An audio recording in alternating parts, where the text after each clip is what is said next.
So with all the GX stuff that has recently dropped, something crazy has happened. A character like Mokuba that a lot of people probably don't like, but I like because Mokuba's Mokuba and he's cool. Sorta, I guess. Maybe it's cool hearing him say Seto, but that's just me. Seto! You know, he's completely gone under the radar. They've been basically shooting out these Duel Monsters generation stuff and moving completely on to the GX world, which makes sense because that's the new shiny toy in the game. So they've been dropping everything that wasn't previously unlockable, and they're going to start adding new stuff that allows it to stay, such as Paradox Brothers and Pegasus. They should pretty much be at the gate relatively soon from what I've seen. I could be mistaken, but my point is Mokuba is now available after not being available previously for months. Same goes for Yugimoto, by the way. He's now available and has been for a little bit, but he wasn't for the longest time. We're going over Mokuba's rewards, not really like the skills, the deck slot, of course not the deck slot, or the gems in particular. Feel free to take a look at that if you want to. Primarily the card rewards. I'm going to skip Rude Kaiser because it's bad, so that's a thing. I don't know why they even give that, but that's a thing. Mokuba actually has some really good rewards, and I felt like he's gone completely unnoticed because, once again, the hype of GX, and everybody's going to choose to play with Jaden over Mokuba. Like, it's 10 out of 10 times going to happen, 15 out of 10 times. So he offers 3 of this card, I believe: Drag Connection. Forgive me if I pronounce anything kind of weird, or if I make any sort of mistakes. I'm still trying to get better at producing content for this game here on the channel for you guys.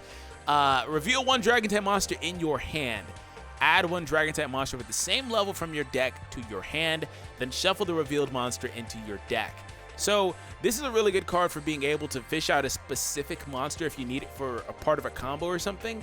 And it would be freaking busted if it didn't make you put a card back in your deck. But since it makes you put a card back in your deck, and it already has the restriction of making you fish out a monster with the same level, it's not so good in a lot of decks. But I'm going to be completely glass half full as opposed to half empty, because for every one of these cards, keep in mind, I may say this or that isn't so good because this or that, but I guarantee you can find a combo for any card that works here. It doesn't mean it'll be the most competitive part of the most competitive deck.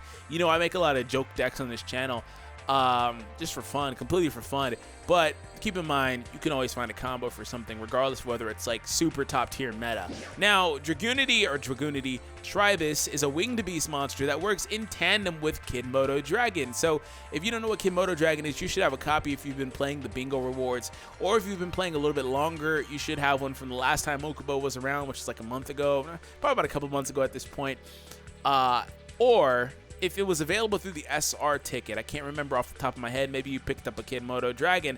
So that being said, I'm pretty sure it was, but that being said, this guy is really cool because when it's summoned or special summoned, you can send 1 level 3 or lower dragon type monster from your deck to the graveyard. Now, this is really cool because you can say, okay, I'm going to play you, and then fish out a Kidmodo from your deck, send the Kidmodo to the graveyard, and then Kidmodo's effect will pop, and then you can pop out a monster from your hand, which could be a Blue Eyes, it could be a Red Eyes, it could be any dragon in between. Whatever you want it to be, you can bring it out. It could be a Spear Dragon, whatever you want, you get a free summon of a dragon. Now, that's a 3-card combo. I would say in a game like Duel Links, that's not the best thing, but the beauty of this card, the main utility of this card is that it fishes from the deck.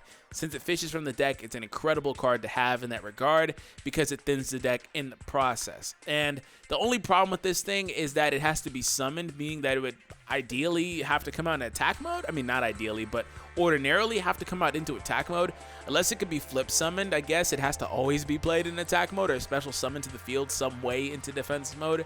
But if it's an attack mode, it gives you another card to have to protect. But that probably won't be an issue if you have a hulking Blue Eyes out there. And that's assuming that this thing, like, once again, has to be played the ways that I mentioned it. So keep that in mind. Not a bad card to have. Next up is Dragon Carnation. Now, this card is really good with Dragon's Rebirth from the Dragon Structure deck. And I've been planning to do this for a while, but I'm going to go over the Structure decks this week over the course of like the next couple of videos. Actually, I think the next one will be a Silent Magician video. I asked you guys to give me likes on well, I asked you guys to give me likes on every video ever, right? But no, I set a like goal on my horse video, and you guys reached that, and I've been really busy, so I haven't done my Silent Magician deck builds and stuff like that because there's a few of them.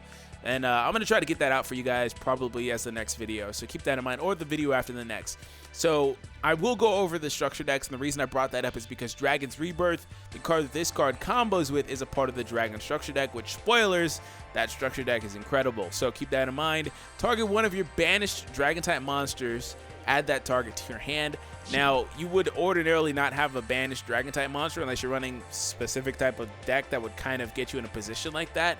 But this is cool because with Dragon's Rebirth, if you have to banish one of your monsters, which you do as part of the card's cost, you can get that card back into your hand and possibly combo into something like another Kid Moto. I'm not going over his skills because I don't know what most of them do off the top of my head. I think this one lets him start off if you take like a certain amount of damage, you could, or you have a certain number of higher level monsters. For example, you start off with a bunch of higher level monsters. I don't know, I have to pull that off the internet right now. I can't really, because it doesn't let me load it up until I unlock it. It won't let you see what the skill does for whatever reason. That's a really dumb mechanic, but I digress. The next one is another Dre connection. I think he offers 3 of those, like I said. Next card is Ruins of the Divine Dragon Lords. I don't really see much use for this card, but I've been wrong when I said that before.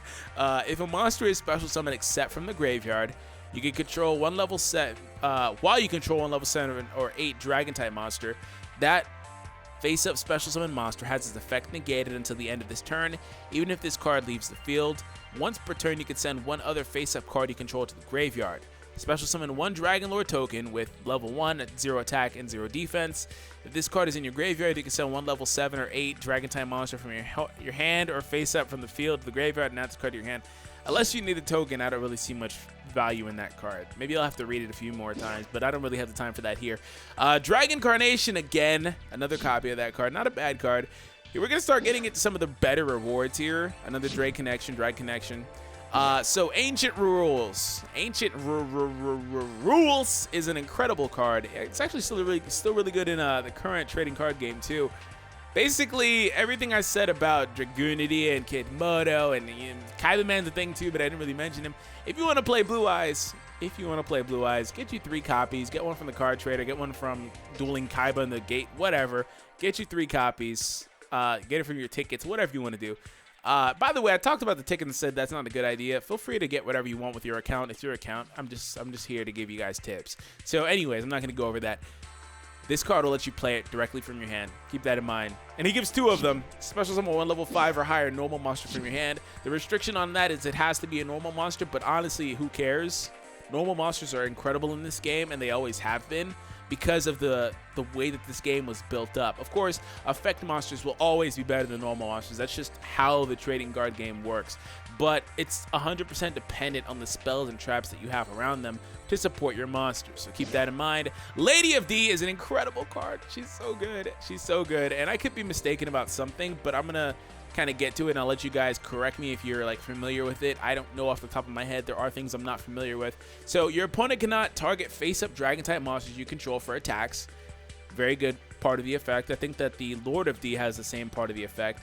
If this card is on the field, would be destroyed by battle or by a card effect, you can send one dragon type monster from your hand to the graveyard instead. Now, my confusion is whether or not this will cause Kid Moto to lose his timing. So this is an incredible combo with Kid Moto. It's an incredible card to combo with Kid Moto. You just send Kid Moto from your hand to the graveyard, you pop out of Blue Eyes, you're good, right?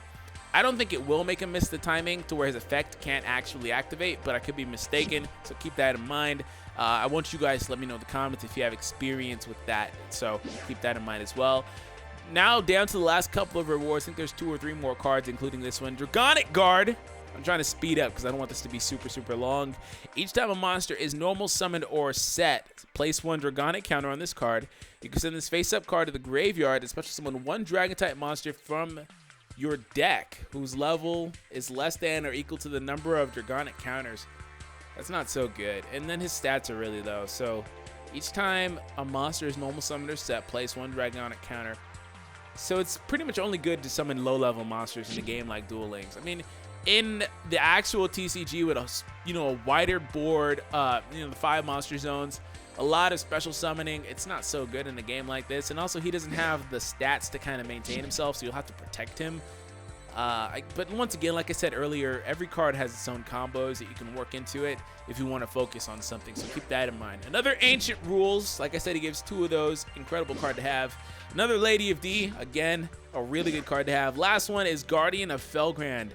If this card is normal or special summon, you can equip 1 level 7 or 8 Dragon-type monster from your hand or graveyard to this card.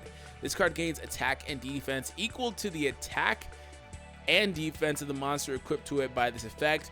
You contribute 1 monster and this card, then target 1 level 7 or 8 dragon monster from your graveyard and special summon it. Oh. Alright. Oh man, I didn't realize that card was that good. So Mokuba actually has some really good rewards, and I wanted to go over that specifically. I haven't gone through the Jaden and all that stuff yet because I don't have all the characters unlocked in the GX series. I wanted to go through that one specifically because I felt like he's been neglected to this point, and also because of the fact that a lot of these duelists have kind of, because they came out so early in the game, they have kind of crappy rewards, like, you know, Mad Sword Beast or whatever. Yeah, like, it's not the best of cards. 1400 piercing damage, sure, right? So it's like they came out so early in the game. Cobra Jar is actually really good, that they don't have the best stuff. So some of the newer guys have a lot better stuff, and they also added level 35 to 40 and gave these cards better rewards too, these guys. So anyways, thank you guys for tuning in. I hope that you guys enjoyed it. If you did, make sure you leave a like, subscribe if you're new. Let's try to hit a like goal of 120 likes on this one. Anyways, I'll catch you guys in the next one, and thank you guys for the continued support here on the channel.